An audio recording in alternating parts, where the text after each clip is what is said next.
नमस्कार दोस्तों, स्वागत है आपका आपके परिवार उड़ान में।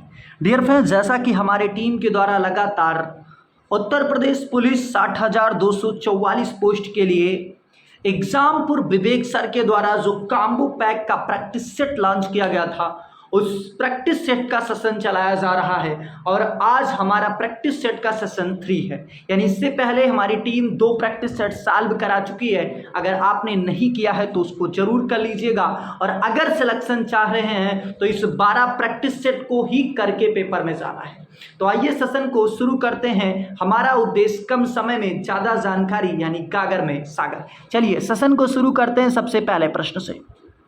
चलिए दोस्त, स्क्रीन पर आपके पहला प्रश्न आ चुका है कि मुद्रेय शहर किस नदी के तट पर स्थित है। जो मुद्रेय शहर है किस नदी के तट पर है, तो आंसर्स आपको बताना है। ठीक है, ऑप्शंस आपके दिए गए हैं कूबम, कावेरी, वगई या पेन्नार। तो आशा करता हूं कि आंसर्स को टिक कर चुके होंगे। C option is the correct answer हो जाएगा, यानी बेगई नदी पर स्थित है, वगई नदी पर स्थित है। आगे बात करते हैं दूसरे नंबर प्रश्न की तरफ। बात करते हैं कि जुलाई 1905 में बंगाल विभाजन का आदेश किसने दिया था। बंगाल विभाजन का आदेश किसने दिया था। आपके आंसर्स दिए गए हैं, बिल्कुल बताना है आपको आंसर्स क्या हो जाएगा माय डियर फ्रेंड्स। ठीक है, तो आंसर्स आपका हो जाएगा Lord Curzon is the correct answer. यानी जो बंगाल विभाजन का आदेश दिया था ये लॉर्ड कर्जन ने दिया था। आगे बात करते हैं नेक्स्ट प्रश्न पे। चलिए दोस्त, हूबहू आपको पेपर में प्रश्न देखने को मिल जाएंगे माय डियर फ्रेंड्स ऐसे ही। चलिए दोस्त, तीसरा प्रश्न स्क्रीन पर आ चुका है। तीसरे प्रश्न का आंसर्स बताना है कि असहयोग आंदोलन के दौरान चोरी चोरा की घटना उत्तर प्रदेश के किस जिले में हुई थी। ये 2019 में पेपर में भी आ चुका है ये प्रश्न। ठीक है, जो चोरी चोरा घटना ये कहाँ पर हुई थी आपसे पूछा गया है। तो आशा करता हूँ कि आंसर्स को टिक कर चुके होंगे।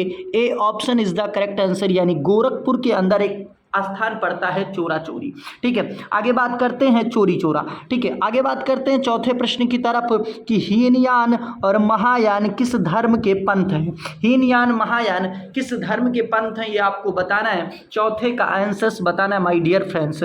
बिल्कुल, तो जो हीनयान और महायान है ये बौद्ध धर्म से संबंधित है, यानी बुद्धिज्म से संबंधित है। C option is the correct answer. चलिए दोस्तों, देखिए एक क्वेश्चंस में आपको बहुत ज़्यादा ओवर कॉन्फिडेंस में नहीं आना है।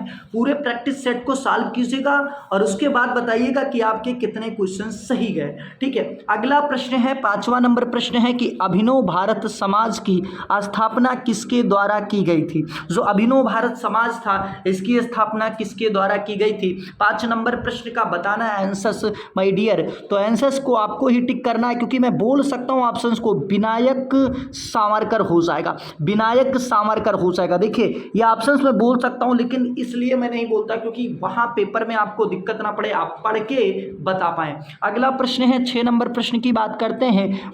मन्नत किस देश की मुद्रा है। मन्नत जो है ये किस देश की मुद्रा है। 6 नंबर प्रश्न की तरफ हम बात करते हैं कि जो मन्नत है ये किस देश की मुद्रा है माय डियर फ्रेंड्स। बिल्कुल जबरदस्त प्रश्न है। तो 6 का आंसर हो जाएगा अजरबैजान। अजरबैजान की राजधानी बाकू। ठीक है, बिल्कुल, तो अजरबैजान की मुद्रा क्या है, मन्नत हो जाएगा। आगे बात करते हैं नेक्स्ट प्रश्न पे। चलिए दोस्त, अगला प्रश्न स्क्रीन पर आपका आ चुका है कि विश्व पर्यावरण दिवस को मनाया जाता है। देखिए पर दिवस से आपके पेपर में देखने को मिल जाएगा, और अगर आपने दिया है पेपर तो इससे पहले जो हुआ था, अभी तो री एग्जाम के लिए हम करा रहे हैं, तो इससे पहले जो हुआ था वहां पर एक ही शिफ्ट में 3 से 4 दिवस के क्वेश्चंस पूछे गए थे। ठीक है, तो आपको बताना 7 नंबर प्रश्न का आंसर भैया 5 जून को मनाया जाता है। कब मनाया जाता है, 5 जून को मनाया जाता है। अगला प्रश्न है 8 नंबर प्रश्न है कि किस प्रसिद्ध व्यक्तित्व के जन्मदिन पर भारत में राष्ट्रीय गणित दिवस मनाया जाता है। राष्ट्रीय गणित दिवस की बात की जा रही है तो श्री, ठीक है, क्या हो जाएगा, निवास रामानुजन। ठीक है, तो आपका B option is the correct answer हो जाएगा। आगे बात करते हैं नेक्स्ट प्रश्न पे। चलिए दोस्त, नेक्स्ट प्रश्न है 9 नंबर प्रश्न की बात करते हैं कि विद्यापति निम्न में से किस भाषा के एक प्रसिद्ध कवि और लेखक हैं। बिल्कुल जबरदस्त प्रश्न है। जो विद्यापति हैं ये किस भाषा के कवि और लेखक हैं, आपको आंसर्स बताना है माय डियर। तो आशा करता हूं कि आंसर्स को टिक कर चुके होंगे। क्या हो जाएगा, ये मैथिल के कवि हैं, मैथिली के कवि हैं विद्यापति। इनका नाम ही पड़ जाता है मैथिल कवि विद्यापति। ठीक है, तो 9 का आंसर्स क्या हो जाएगा, B option is the correct answer. आगे बात करते हैं 10 नंबर प्रश्न की कि the God of Small Things उपन्यास किसने लिखा है।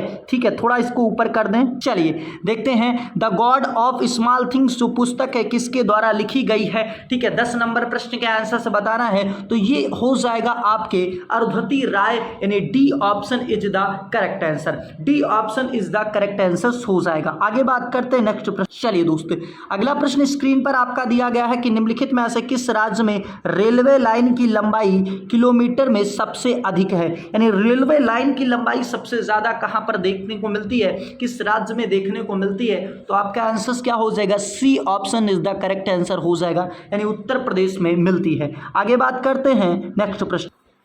चलिए दोस्तों, अगला प्रश्न स्क्रीन पर आ चुका है। माय डियर फ्रेंड्स, मैं बताना चाहूंगा एग्जामपुर के प्रैक्टिस सेट की ये खासियत रही है कि 80% पेपर 80% ये क्वेश्चंस आपको दिख रहा है, ये आपके एग्जाम्स में हूबहू आ गया था। ठीक है, तो इसको अगर आप करके जा रहे हैं, ठीक है, बिल्कुल जबरदस्त प्रश्न पूछा गया कि खरीफ की फसल नहीं है, खरीफ की फसल नहीं है माय डियर फ्रेंड्स पूछा गया, तो खरीफ की फसल कौन नहीं है, गेहूं। गेहूं खरीफ की फसल नहीं होती है, गेहूं खरीफ की फसल नहीं होती है, यानी B option is the correct answer. B option is the correct answer हो जाएगा 12 का। अगला प्रश्न है अल्फांसो किस फसल का किस्म है, तो जो अल्फांसो है ये आम का एक, ठीक है, किस्म है। ठीक है, 13 का क्या हो जाएगा, 13 का भी हो जाएगा, B option is the correct answer. आगे बात करते हैं नेक्स्ट प्रश्न पे। चलिए दोस्तों, पूरे टॉपिक को सिलेबस को कंप्लीट इसमें किया गया है। अगला प्रश्न कि भारतीय कृषि अनुसंधान परिषद का मुख्यालय यहाँ स्थित है, यानी कहाँ पर स्थित है भारतीय कृषि अनुसंधान परिषद। माय डियर फ्रेंड्स, ये पेड आपको बेचा जा रहा था लेकिन बिल्कुल फ्री कराया जा रहा है, ये समझ लीजिए, और आपको पूरा प्रैक्टिस सेट भी प्रदान कर दिया जाएगा 12 वीडियो अपलोड होने के बाद पूरी तरीके से। चलिए, तो 14 का आंसर बताना है माय डियर फ्रेंड्स कि क्या हो जाएगा, तो A option is the correct answer, यानी नई दिल्ली के अंदर भारतीय कृषि अनुसंधान परिषद स्थित है। टेलीग्राम ग्रुप को आप जुड़ सकते हैं, टेलीग्राम ग्रुप से हिंदी में आप सर्च कीजिएगा उड़ान सफलता की ओर। अगला प्रश्न है 15 नंबर कि उष्णकटिबंधीय वर्षावन यानी साइलेंट घाटी में पाया जाता है, जो कहाँ पाया जाता है, ये साइलेंट घाटी में पाया जाता है, ये कहाँ पर पाया जाता है। बिल्कुल 15 के आंसर्स बताना है माय डियर, तो आंसर्स को टिक कर चुके होंगे। A option is the correct answer, Kerala के अंदर पाई जाती है। आगे बात करते हैं नेक्स्ट प्रश्न। चलिए दोस्तों, 16 नंबर प्रश्न की बात करते हैं कि मधुमक्खी के डंक में कौन सा जहर, मधुमक्खी के डंक के जहर में कौन सा अम्ल पाया जाता है। ये भी प्रश्न आपका पूछता है। 16 नंबर प्रश्न के आंसर्स बताना है, तो आशा करता हूं कि टिक कर चुके होंगे आंसर्स को। D option is the correct answer, यानी फार्मिक अम्ल पाया जाता है। ठीक है, आगे बात करते हैं नेक्स्ट प्रश्न पे। चलिए दोस्त, नेक्स्ट प्रश्न की बात करते हैं। अगला प्रश्न है कि घरेलू बर्तनों की सफाई के लिए किस रसायन का उपयोग करते हैं। जो घरेलू बर्तन होते हैं इसकी सफाई के लिए किस रसायन का प्रयोग करते हैं आपको बताना। 17 नंबर प्रश्न का आंसर तो क्या हो जाएगा, सोडियम कार्बोनेट का प्रयोग करते हैं, NaCO3 का प्रयोग करते हैं, बिल्कुल सोडियम कार्बोनेट का प्रयोग करते हैं। आगे बात करते हैं नेक्स्ट प्रश्न पे। चलिए दोस्तों, 18 नंबर प्रश्न आ चुका कि भारत में राष्ट्रीय मानवाधिकार की आयोग स्थापना किसके तहत हुई थी। भारत में राष्ट्रीय मानवाधिकार की स्थापना किसके तहत हुई थी। बिल्कुल आंसर्स आपको बताना है माय डियर फ्रेंड्स। 18 नंबर प्रश्न का आंसर्स बताना है, तो क्या हो जाएगा, A option is the correct answer हो जाएगा, यानी मानवाधिकार संरक्षण अधिनियम 1993 के तहत। ठीक है, यानी 1993 में इसकी स्थापना की गई थी। आगे बात करते हैं नेक्स्ट। चलिए दोस्तों, अगले प्रश्न की बात करते हैं कि निम्नलिखित में कौन एक हथियार साइबर अपराध के रूप में कंप्यूटर का उदाहरण नहीं है। बिल्कुल साइबर अपराध के हथियार के रूप में नहीं है। बिल्कुल निम्नलिखित में से कौन एक हथियार साइबर अपराध के रूप में कंप्यूटर का उदाहरण नहीं है। बिल्कुल वो साइबर अपराध है लेकिन कंप्यूटर का उदाहरण नहीं है। 19 का आंसर बताना है माय डियर, तो क्या हो जाएगा, B option is the correct answer, यानी क्या हो जाएगा, की लॉगर का उपयोग करके किसी की जासूसी करना। ठीक है, तो B option is the correct answer. चलिए दोस्त, देखिए सोशल मीडिया का एक अलग आपका सिलेबस दिया गया है पूरी तरीके से। 20 नंबर प्रश्न का आंसर बताना है का उपयोग करके हम दोस्त, रिश्तेदार, सहकर्मियों और ग्राहकों को संदेश, चित्र, ऑडियो और वीडियो भेज सकते हैं। यानी किसका प्रयोग करके आप ये सारी चीजें कर सकते हैं। 20 नंबर प्रश्न का आंसर से बताना माय डियर फ्रेंड्स। तो क्या हो जाएगा भाई, Facebook is the correct answer हो जाएगा। यानी 20 का आंसर हो जाएगा A option is the correct answer. आगे बात करते हैं नेक्स्ट प्रश्न पे। चलिए दोस्तों, अगला प्रश्न स्क्रीन पर आ चुका है माय डियर फ्रेंड्स कि निम्नलिखित में से कौन से देश के बीच धर्म गार्जियन सैन्य अभ्यास, ठीक है, किन के बीच किया गया। जो धर्म गार्जियन है, युद्धाभ्यास से इस बार आपने देखा कि पेपर में बहुत सारे प्रश्न आए, तो आपसे प्रश्न पूछ रहा है कि जो धर्म गार्जियन होता है ये भारत और किस देश के बीच में आयोजित किया जाता है। बिल्कुल जबरदस्त प्रश्न है, तो आंसर्स को टिक कर चुके होंगे। आंसर्स क्या हो जाएगा माय डियर फ्रेंड्स आपके 21 नंबर प्रश्न का, तो D option is the correct answer. जो धर्म गार्जियन होता है ये जो T option is the correct answer. ये जो ए लिखा है ये डी होना चाहिए। भारत और, ठीक है, जापान के बीच में आपका होता है धर्म गार्जियन। ठीक है, धर्म गार्जियन किसके किसके बीच में होता है, ठीक है, तो इसको आप सही कर लीजिएगा जरा, ये डी ऑप्शन सी हो जाएगा। आगे बात करते हैं नेक्स्ट प्रश्न पे। चलिए, बिल्कुल जबरदस्त प्रश्न है और आंसर्स आपका बताना है कि लाडली बहना योजना किस राज्य की एक अनूठी पहल है। जो लाडली बहना है ये किसके द्वारा योजना लॉन्च की गई थी। 22 नंबर प्रश्न का आंसर्स बताना है माय डियर फ्रेंड्स। तो आशा करता हूं कि आंसर्स को टिक कर चुके होंगे। Madhya Pradesh is the correct answer. अभी मध्य प्रदेश के जो शिवराज सिंह चौहान है इनको कौन सा मंत्री बनाया गया है, तो आप कहेंगे इनको कृषि मंत्री बनाया गया है। शिवराज सिंह चौहान को कौन सा मंत्री बनाया गया, तो इनको कृषि मंत्री बनाया गया है। माय डियर फ्रेंड्स, जो मोदी मंत्रिमंडल है इसका वीडियो जल्दी मैं आपको देने वाला हूं, जिससे आपको सारी चीजें कंफर्म हो जाएंगी। आगे बात करते हैं नेक्स्ट प्रश्न पे। चलिए दोस्त, जीएसटी भी एक अलग से टॉपिक दिया गया है। निम्नलिखित में से किस वस्तु पर अभी जीएसटी, ठीक है, जीएसटी पर नहीं लगाया गया है। यानी किस पर जीएसटी नहीं लगाया गया है आपको बताना है। तंबाकू पे, कपड़े पे, शराब पर या लघु उत्पाद पे। 23 नंबर प्रश्न का आंसर बताना। तो आपको पता है कि पूरी तरीके से शराब पर जीएसटी नहीं है, शराब पर जीएसटी नहीं है माय डियर। आगे बात करते हैं नेक्स्ट प्रश्न पे। चलिए दोस्त, अगला प्रश्न 24 नंबर प्रश्न स्क्रीन पर आ चुका माय डियर। आंसर्स बताना 24 नंबर प्रश्न का कि भारत और किस देश के बीच में प्रीडेटर ड्रोन खरीदने के लिए रक्षा सौदा किया गया है। भारत और किस देश के बीच में, ठीक है, प्रीडेटर ड्रोन खरीदने के लिए रक्षा समझौता किया गया है। बिल्कुल आंसर्स बताना है आपको, ठीक है, करंट अफेयर से पूछा गया 24 नंबर प्रश्न का आंसर, तो C option is the correct answer, यानी यूएसए से किया गया है। आगे बात करते हैं नेक्स्ट प्रश्न पे कि बटेश्वर पशु मेला उत्तर प्रदेश के किस राज्य में, उत्तर प्रदेश राज्य के किस जिले में आयोजित किया जाता है। बटेश्वर मेला की बात करते हैं तो आपका हो जाएगा C option is the correct answer, यानी आगरा के अंदर आयोजित किया जाता है। आगे बात करते हैं नेक्स्ट 26 नंबर प्रश्न पूछा गया है कि पुलिस बल में निम्न में से कौन सा निकाय शामिल होते हैं। पुलिस बल के में कौन सा निकाय शामिल होता है। 26 नंबर प्रश्न का आंसर बताना है। तो ये option is the correct answer, यानी सिविल, सशस्त्र और सवार प्रांतीय पुलिस। आगे बात करते हैं नेक्स्ट प्रश्न पे माय। चलिए, अगला प्रश्न है 27 नंबर प्रश्न है माय डियर फ्रेंड्स कि राष्ट्रीय पेंशन योजना द्वारा विनियमित होता है। किसके द्वारा विनियमित होता है राष्ट्रीय पेंशन योजना। बिल्कुल 27 नंबर प्रश्न का आंसर बताना है माय डियर फ्रेंड्स। तो ए ऑप्शन हो जाएगा, प्रीडा के द्वारा किया जाता है। किसके द्वारा, प्रीडा के द्वारा किया जाता है। आगे बात करते हैं ना। चलिए, अगला प्रश्न है 28 नंबर प्रश्न की बात करते हैं। उत्पादन हेतु कच्चा माल और नकदी किसके अंतर्गत वर्गीकृत किए जाते हैं। जो किसके अंतर्गत वर्गीकृत किए जाते हैं। उत्पादन हेतु कच्चा माल और नकदी किसके अंतर्गत वर्गीकृत किए जाते हैं। 28 नंबर प्रश्न का आंसर बताना है। तो T option is the correct answer, यानी कार्यशील पूंजी। My dear friends, history, geography, polity और सारे चैप्टरों को पढ़ने के बाद पता लगता है कि जीएस उत्तर प्रदेश पुलिस में आपके 20 सही गए, 15 सही गए, 10 सही गए। कारण बाकी टॉपिकों को जहां से एग्जैक्ट आने हैं उसको आप कवर नहीं करते हैं। चलिए आगे बात करते हैं नेक्स्ट प्रश्न। चलिए, अगला प्रश्न स्क्रीन पर दिया गया माय डियर फ्रेंड्स कि स्वतंत्र भारत का पहला केंद्रीय बजट किसने पेश किया था। स्वतंत्र भारत का पहला केंद्रीय बजट किसने पेश किया था, आपको आंसर्स बताना है माय डियर फ्रेंड्स।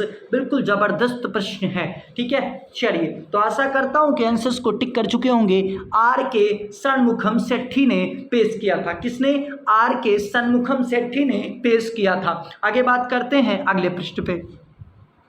चलिए दोस्तों, अगला प्रश्न स्क्रीन पर दिया गया है माय डियर फ्रेंड्स कि भारतीय संविधान में शामिल स्वतंत्रता, समानता एवं बंधुता, क्या है? स्वतंत्रता, समानता एवं बंधुता के सिद्धांत किस देश के संविधान से लिए गए हैं? बिल्कुल जबरदस्त प्रश्न है। और 30 नंबर प्रश्न का आंसर आपको बताना है माय डियर फ्रेंड्स। तो क्या हो जाएगा? 30 का आंसर हो जाएगा A option is the correct answer, यानी फ्रांस हो जाएगा। आगे बात करते हैं नेक्स्ट प्रश्न। चलिए दोस्त, 31 नंबर प्रश्न दिया गया, जबरदस्त प्रश्न है कि किस अनुच्छेद के अंतर्गत भारत के राष्ट्रपति मृत्युदंड की सजा पाए हुए व्यक्ति को क्षमा यानी फांसी, स्थगन या सजा में कमी कर सकते हैं? बिल्कुल आंसर आपको बताना है। तो 31 का आंसर क्या हो जाएगा? D option is the correct answer. 72 articles 72 के तहत फांसी की सजा को क्षमा कर सकते हैं। चलिए दोस्त,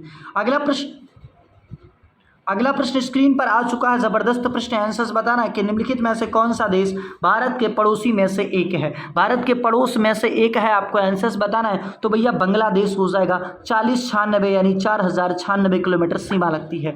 ठीक है, आगे बात करते हैं 33 नंबर प्रश्न की। साहित्यिक कृति रत्नावली किसकी कृति है? जो रत्नावली है ये किसकी कृति है? 33 नंबर प्रश्न का आंसर्स बताना है माय डियर फ्रेंड्स। तो आंसर्स क्या हो जाएगा? Harshvardhan is the correct answer, यानी ए ऑप्शन हो जाएगा। आगे बात करते हैं नेक्स्ट प्रश्न। चलिए दोस्तों, 34 नंबर प्रश्न पूछा गया है कि बुलंद दरवाजा किस शहर में स्थित है? जो बुलंद दरवाजा है ये किस शहर में स्थित है? 34 नंबर प्रश्न का आंसर बताना है। तो D option is the correct answer, यानी फतेहपुर सीकरी के अंदर स्थित है। आगे बात करते हैं।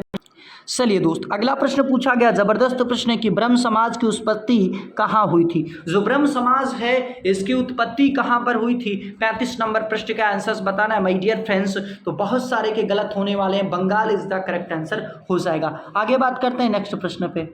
चलिए दोस्त, 36 नंबर प्रश्न पूछा गया, जबरदस्त प्रश्न है कि गोपनीयता का अधिकार भारत के संविधान के निम्नलिखित खंडों में से किसका एक अभिन्न हिस्सा है? तो निजता का अधिकार कह दीजिए या गोपनीयता का अधिकार कह दीजिए, ये आपके फंडामेंटल राइट्स यानी मौलिक अधिकार के अंतर्गत आते हैं। चलिए 37 नंबर प्रश्न की बात करते हैं कि भारतीय संविधान में समाजवादी, धर्मनिरपेक्ष और लोकतांत्रिक गणराज्य शब्द कब शामिल किए गए थे? कब शामिल किए गए थे आपसे पूछा गया। जबरदस्त प्रश्न है, आंसर्स आपको बताना है माय डियर फ्रेंड्स। चलिए, तो आशा करता हूं कि आंसर्स को टिक कर चुके होंगे 1776 42वें संविधान संशोधन के द्वारा। ठीक है, 1776 42वें संविधान संशोधन के द्वारा 37 का D option is the correct answer.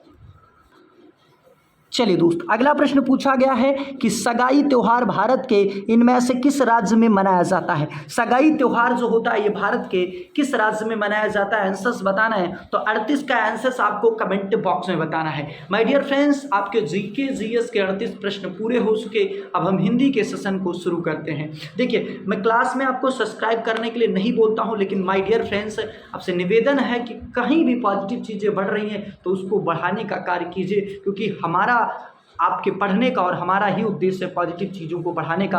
बाकी निगेटिव चीज़ों को बढ़ाने के लिए तो नेता, विधायक, सांसद बहुत अच्छे तरीके से पैदा ही हुए हैं। ठीक है, चलिए आगे सेशन को शुरू करते हैं माय डियर फ्रेंड्स। चलिए दोस्त, अब हम प्रश्न को शुरू करते हैं 39 नंबर प्रश्न से कि विद्यार्थी का संधि भेद है। विद्यार्थी जो है इसमें कौन सी संधि है? बिल्कुल जबरदस्त प्रश्न है। 39 नंबर प्रश्न का आंसर बताना, और हिंदी ऐसे ही आपको हूबहू देखने को मिलेगा। तो क्या हो जाएगा भैया? दीर्घ स्वर संधि हो जाएगा। आपको देखना, अगर एक मात्रा मिल जाए तो ये आपका दीर्घ संधि होता है। अगर ऊपर की तरफ ऐसे करके मात्रा मिल जाए तो गुण संधि होता है। अगर दो मात्रा मिल जाए तो वृद्धि संधि होता है। अगर या, वा, इनके आगे अगर क्या हो जाए आधा शब्द मिल जाए तो आपका यण संधि हो जाता है। आगे बात करते हैं 40 नंबर प्रश्न की। निम्नलिखित व्यंजनों में से कौन से व्यंजन का उच्चारण तालु में होता है? तालु में किसका उच्चारण होता है? ठीक है, बिल्कुल 40 नंबर प्रश्न का आंसर बताना है। तो भैया टच करके याद करना है, नीचा छा जा झा। ठीक है, जो आपका चा वाले वर्ण होते हैं ये तालु से होते हैं। आगे बात करते हैं 41 नंबर प्रश्न की। निम्नलिखित विकल्पों में से कौन सा दीर्घ स्वर नहीं है? दीर्घ स्वर नहीं है आपको बताना है माय डियर फ्रेंड्स। तो जो दीर्घ स्वर नहीं होगा, जो छोटी ही बोला जाएगा, यानी आपका C option is the correct answer हो जाएगा। यानी 41 का C option is the correct answer. आगे बात करते हैं नेक्स्ट प्रश्न पे। चलिए दोस्तों, 42 नंबर प्रश्न की तरफ हम बात करते हैं। कंठी अल्प प्राण व्यंजन का वर्ण का उदाहरण है। सबसे पहले तो आपको पता होना चाहिए कि कंठ के अंतर्गत आपके का वर्ग आते हैं। साथ ही में आपका जो अल्प प्राण होता है वो पहला, तीसरा और पांचवा होता है अल्प प्राण। बिल्कुल, पहला, तीसरा, पांचवा। ठीक है, चलिए तो आंसर्स आपको बताना है माय डियर फ्रेंड्स की कंठ अल्प प्राण ध्वनि का उदाहरण बताना है। 42 नंबर प्रश्न का आंसर्स आपको बताना है। चलिए 42 का आंसर्स क्या हो जाएगा, तो D option is the correct answer. ये वाला जो ढा होता है का, खा, गा, घा, अंगा, ठीक है, ये आपका आंसर क्या हो जाएगा, D option is the correct answer हो जाएगा। आगे बात करते हैं नेक्स्ट प्रश्न पे, 43 नंबर प्रश्न की बात करते हैं। निम्न में से कौन सा घन का अनेकार्थी शब्द नहीं है? घन का अनेकार्थी शब्द नहीं है, चोर, बड़ा हथौड़ा, प्रेत या महादेव। बिल्कुल 43 नंबर प्रश्न का आंसर्स बताना है माय डियर फ्रेंड्स। तो आशा करता हूं कि आंसर्स को टिक कर चुके होंगे। B option is the correct answer. जो बड़ा हथौड़ा है ये घन का, ठीक है, अनेकार्थी शब्द नहीं है। 43 का B is the correct answer. अगला प्रश्न है 44 नंबर प्रश्न कि निम्नलिखित में से कौन सा व्यक्तिवाचक संज्ञा नहीं है? व्यक्तिवाचक संज्ञा नहीं है हिमालय, गंगा, राम, पहाड़। बिल्कुल जबरदस्त प्रश्न है। 44 नंबर प्रश्न का आंसर्स बताना है और सिर्फ 2 ऑप्शन में बच्चे फंसते नजर आ रहे हैं। 44 का आंसर्स बताना है माय डियर फ्रेंड्स। तो क्या हो जाएगा, D option is the correct answer हो जाएगा, यानी पहाड़ हो जाएगा। आगे बात करते हैं 45 नंबर प्रश्न का। निम्नलिखित में से कौन सा शब्द स्त्रीलिंग है? स्त्रीलिंग आपको बताना है माय डियर फ्रेंड्स कि कौन सा स्त्रीलिंग है। ठीक है, तिल, चाछ, काढ़ा या टेसू। ठीक है, बिल्कुल जबरदस्त प्रश्न है। 45 का आंसर्स बताना है माय डियर फ्रेंड्स। तो आशा करता हूं कि आंसर्स को टिक कर चुके होंगे। क्या हो जाएगा, ठीक है, बिल्कुल स्त्रीलिंग शब्द बताना है। 45 का आंसर्स बताना है माय डियर फ्रेंड्स। चलिए तो 45 का आंसर्स क्या हो जाएगा, B option is the correct answer. जो छाछ होता है, ठीक है, वो आपका क्या होता है, स्त्रीलिंग शब्द होता है, जबकि दही आपका पुल्लिंग शब्द होता है। चलिए दोस्त 46 नंबर प्रश्न की बात करते हैं। प्रश्न क्या है, इनमें से किस वाक्य में अकर्मक क्रिया है? तो श्याम सोता है, यानी A option is the correct answer हो जाएगा। ठीक है, अगले प्रश्न की बात करते हैं 47 नंबर प्रश्न की। ठीक है, अंधकार का विलोम बताना है। क्या बताना है, अंधकार का विलोम बताना है। 47 का आंसर बताना है अंधकार का विलोम क्या हो जाएगा, तो अंधकार का विलोम C option is the correct answer, यानी आलोक हो जाएगा। आगे बात करते हैं नेक्स्ट प्रश्न। चलिए 48 नंबर प्रश्न है माय डियर फ्रेंड्स। ठीक है, अनल, अनल शब्द का आपको पर्यायवाची बताना है। अनल शब्द का पर्यायवाची बताना है कि अनल का पर्यायवाची क्या हो जाएगा, या पर्याय चुनकर आपको चिन्हित करें। ठीक है, 48 नंबर प्रश्न का आंसर्स बताना है माय डियर फ्रेंड्स।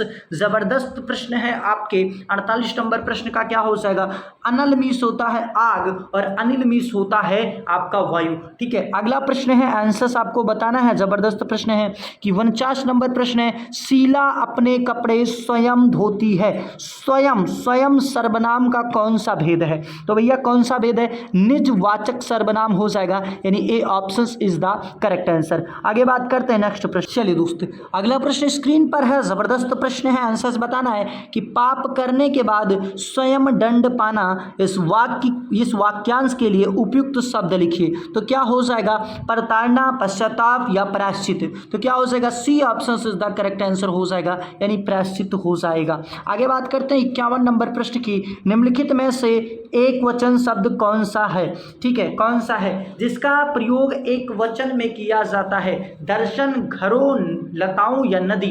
बिल्कुल, तो आंसर हो जाएगा नदी इज द करेक्ट आंसर, यानी 51 नंबर का आंसर क्या हो जाएगा, C option is the correct answer. आगे बात करते हैं नेक्स्ट प्रश्न पे। चलिए अगला प्रश्न स्क्रीन पर आ चुका है माय डियर फ्रेंड्स। क्या है, 52 नंबर प्रश्न है, यह किताब मेरी है। ठीक है, इसमें जो यह है ये किस प्रकार का विशेषण है? यह जो है ये किस प्रकार का विशेषण है, तो सार्वनामिक विशेषण हो जाएगा, यानी C option is the correct answer. आगे बात करते हैं नेक्स्ट प्रश्न पे। चलिए दोस्त अगला प्रश्न 53 नंबर प्रश्न पूछा गया है कि का वर्षा जब कृषि सुखानी। का वर्षा जब कृषि सुखानी लोकोक्ति का आशय बताना है कि का वर्षा जब कृषि सुखानी। 53 का आंसर बताना माय डियर फ्रेंड्स। तो अवसर निकल जाने पर, ठीक है, सहायता व्यर्थ होती है, यानी अब वर्षा होने से क्या होगा, जब हमारी जो खेत है वो सूख चुकी है। आगे बात करते हैं 54 नंबर प्रश्न की कि बात का धनी मुहावरे का अर्थ क्या होगा। बात का सावधानी मुहावरे का अर्थ क्या होगा? 54 नंबर प्रश्न का खुद ही पढ़िए और खुद ही आंसर देना है। तो क्या हो जाएगा? वायदे का पक्का, यानी D option is the correct answer. आगे बात करते हैं नेक्स्ट प्रश्न। चलिए दोस्तों, अगला प्रश्न पूछा गया कि गरीबों को वस्त्र दो वाक्य में कौन सा कारक है? गरीबों को वस्त्र दो वाक्य में कौन सा कारक है? तो आप कहेंगे D option is the correct answer, यानी संप्रदान कारक हो जाएगा। आगे बात करते हैं 56 नंबर प्रश्न की कि निम्नलिखित प्रश्न में 4 विकल्पों में से उस सही विकल्प का चयन करें जो शुद्ध वाक्य का सबसे अच्छा विकल्प है। शुद्ध वाक्य का सबसे अच्छा विकल्प है। 56 का आंसर बताना है माय डियर। चलिए बिल्कुल आप पढ़ के तब उत्तर दीजिएगा। चलिए, तो क्या हो जाएगा? वो दिल्ली अवश्य जाएगा, यानी आपका हो जाएगा C option is the correct answer. चलिए दोस्त, 57 नंबर प्रश्न की बात करते हैं कि प्रधानमंत्री की भाषण की श्रुति लिपि उसने उसी समय ले ली। तो बिल्कुल श्रुति लिपि कैसे लिखा जाएगा ये आपको बताना है, इसका शुद्ध रूप बताना है, ये अशुद्ध लिखा हुआ है। 57 का आंसर बताना है माय डियर फ्रेंड्स। बिल्कुल जबरदस्त प्रश्न है कि श्रुति लिपि कैसे लिखा जाता है। तो आपका क्या हो जाएगा? श्रुत लिपि होता है, यानी आपका B option is the correct answer. श्रुति लिपि नहीं होता, श्रुत लिपि होता है, तो आपका B option is the correct answer. 58 number प्रश्न पूछा गया तत्सम शब्द बताना है कि तत्सम शब्द कौन सा है। बिल्कुल जबरदस्त प्रश्न है, 58 का आंसर बताना है। चलिए, जबरदस्त प्रश्न है, तो हो जाएगा प्रकट इज द करेक्ट आंसर। ठीक है, आगे बात करते हैं 59 नंबर प्रश्न पर कि बाधा था विधु को किसने, इन काली जंजीरों से मणि वाले फड़ियों का मुख क्यों भरा हुआ है हीरों से। ठीक है, इनमें से कौन सा अलंकार है? चलिए, जबरदस्त प्रश्न है माय डियर। चलिए, तो थोड़ा सा इसको हम फास्ट करते हैं। बिल्कुल 59 नंबर प्रश्न का आंसर बताना है माय डियर फ्रेंड्स। तो क्या हो जाएगा? अतिशयोक्ति, किसी चीज को बढ़ा चढ़ा कर कहना ही अतिशयोक्ति अलंकार होता था। ठीक है, चलिए आगे बात करते हैं नेक्स्ट प्रश्न। चलिए आगे बात करते हैं नेक्स्ट क्वेश्चंस पर कि राम श्याम और अशोक बाजार गए थे। ठीक है, इस वाक्य में उचित विराम चिन्ह का कौन सा होगा? यानी उचित विराम चिन्ह राम श्याम और अशोक। ठीक है, बिल्कुल 60 का आंसर बताना है माय डियर। तो 60 का आंसर हो जाएगा अर्ध विराम का प्रयोग करना चाहिए। बा उपसर्ग से बना शब्द है, यानी जो बा उपसर्ग से बना बताना है, इसमें जो है वो कौन सा बा उपसर्ग से बना शब्द है। 61 का आंसर बताना है माय डियर फ्रेंड्स। तो दौलत अपने आप में एक शब्द होता है और उसमें आपने लगा दिया बा, तो उपसर्ग बा लगाया तो बन गया बदौलत। ठीक है, तो A option is the correct answer. आगे बात करते हैं नेक्स्ट। चलिए दोस्तों, अगला प्रश्न है स्क्रीन पर, जबरदस्त प्रश्न है कि एक और अजगरी लखी, एक और मृगराय बिकल बटोई बीच की पर्यो मूर्छा खाए। जबरदस्त प्रश्न है कि पर्यो मूर्छा खाए, यहीं से चीजों को पता चल जाना चाहिए। 62 के आंसर से बताना है, तो क्या हो जाएगा? भयानक रस हो जाएगा, यानी A option is the correct answer. आगे बात करते हैं 63 नंबर प्रश्न की, दिए गए शब्द युग में सही अर्थ का भेद का चयन कीजिए। ठीक है, क्या दिया गया है? कलमस कुलमस। ठीक है, कुलमास, बिल्कुल कलमस और कुलमास का अर्थ बताना है। जबरदस्त प्रश्न है, 63 का आंसर बताना माय डियर। तो क्या हो जाएगा? C option is the correct answer. कलमस का मतलब कालिख और कुलमास का कुल्थी या उर्द हो जाएगा। आगे बात करते हैं नेक्स्ट प्रश्न। चलिए अगला प्रश्न स्क्रीन पर दिया गया है कि मनुष्य के में पुस्तकें उसकी मार्गदर्शक, प्रेरक और साथी होती हैं। ठीक है, कैसी होती हैं, कैसी साथी होती हैं आपको बताना है। 64 का आंसर माय डियर फ्रेंड्स बताना है। तो C option is the correct answer, यानी एकांत की साथी होती हैं। आगे बात करते हैं नेक्स्ट। चलिए 65 नंबर प्रश्न पूछा गया कि रीमा खाना खाकर सो गई। रीमा खाना खाकर सो गई। ठीक है, इसमें आपको वाच्य बताना है, कौन सा वाच्य है। 65 नंबर प्रश्न का आंसर बताना है माय डियर फ्रेंड्स। तो क्या हो जाएगा? ये कृतवाच्य हो जाएगा। कैसा वाच्य हो जाएगा? कृतवाच्य हो जाएगा। 66 नंबर प्रश्न का आंसर बताना है कि समाज के संदर्भ में कौन सा कथन गलत है। बिल्कुल जबरदस्त प्रश्न है, आंसर बताना है माय डियर फ्रेंड्स। 66 का आंसर बताना। चलिए आपको समय दे रहा हूं, पढ़ के ही उत्तर दीजिए। चलिए दोस्त, तो 66 का C option is the correct answer. तत्पुरुष समास में अंतिम पद गौण होता है, ये गलत होता है। आगे बात करते हैं नेक्स्ट प्रश्न पे। चलिए चलिए दोस्तों, तो ये आपके आगे गद्यांश, और गद्यांश को मैं बताना चाहूँगा 67 से 71 तक है। इसके 71 के आगे हम प्रश्नों को बात करते हैं, क्योंकि गद्यांश नहीं करा जाता, गद्यांश सारे आपके इकट्ठे किए जाते हैं एक ही क्लास में, आपके लगभग 20 गद्यांश करा दिए जाएंगे। आगे बात करते हैं नेक्स्ट प्रश्न पे। चलिए दोस्तों, 72 नंबर प्रश्न की तरफ बढ़ते हैं, और 72 नंबर प्रश्न है कि किस कृति के लिए अमृतलाल नागर को साहित्य अकादमी पुरस्कार प्राप्त हुआ था। बिल्कुल जबरदस्त प्रश्न है, साहित्य अकादमी पुरस्कार मिला था अमृतलाल नागर को। अमृतलाल नागर को किस साहित्य के लिए? 72 का आंसर्स बताना है माय डियर फ्रेंड्स, तो आंसर्स को टिक कर चुके होंगे अमृत और विष के लिए, यानी A option is the correct answer. 73 number प्रश्न की बात करते हैं कि आग और राग का कवि किसे कहा जाता है। आग और राग का कवि किसे कहा जाता है? 73 का आंसर बताना है माय डियर फ्रेंड्स, तो 73 का आंसर हो जाएगा रामधारी सिंह दिनकर को कहा जाता है। आगे बात करते हैं, ठीक है। चलिए 74 नंबर प्रश्न की बात करते हैं कि इनमें से एक उपन्यास नहीं है, ठीक है। इनमें से कौन एक उपन्यासकार नहीं है? उपन्यासकार नहीं आपको बताना है 74 नंबर प्रश्न का आंसर, तो D option is the correct answer. जो हरिवंश राय बच्चन है ये उपन्यासकार नहीं थे। करबला के रचनाकार कौन है? ठीक है, तो भैया मुंशी प्रेमचंद हो जाएंगे। कफन, करबला, निर्मला, ये सारी रचनाएं मुंशी प्रेमचंद की हैं। तो आज के लिए इतना ही। अगर चैनल पर नए हैं तो चैनल को सब्सक्राइब कर लीजिए और बेल आइकन को ऑन कर लीजिए, ठीक है। जय हिंद, जय भारत।